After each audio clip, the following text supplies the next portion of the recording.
ঈদের আনন্দ শেষে কর্মস্থলে ফেরার পথেই থেমে গেল একটি পরিবারের জীবনের গল্প।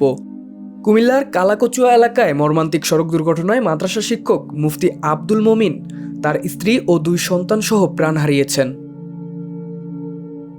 বৃহস্পতিবার সন্ধ্যায় ঢাকা ফেরার পথে স্টারলাইন পরিবহনের একটি দ্রুতগামী বাস প্রাইভেট কারটিকে সজোরে ধাক্কা দিলে মুহূর্তেই দুমড়ে মুচড়ে যায় গাড়িটি। ঘটনাস্থলেই মারা যান চালক জামাল হোসেন। পরে হাসপাতালে নেওয়ার পর মারা যান একই পরিবারের 4 সদস্য।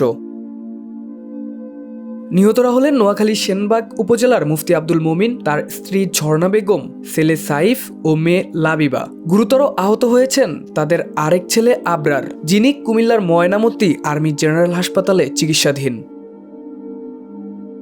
ঈদের ছুটি কাটাতে পরিবার নিয়ে গ্রামের বাড়ি এসেছিলেন মমিন। ছুটি শেষে সবার সাথে ঢাকায় ফেরার পথেই ঘটে এমন মর্মান্তিক দুর্ঘটনা।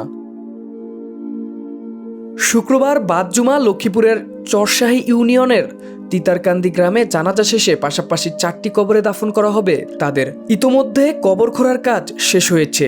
কবরস্থানের পাশে লাশবাহী গাড়িগুলো যেন নীরবে জানিয়ে দিচ্ছে এক পরিবারের নিঃশ্বাস হয়ে যাওয়ার হৃদয় বিদারক দৃশ্য।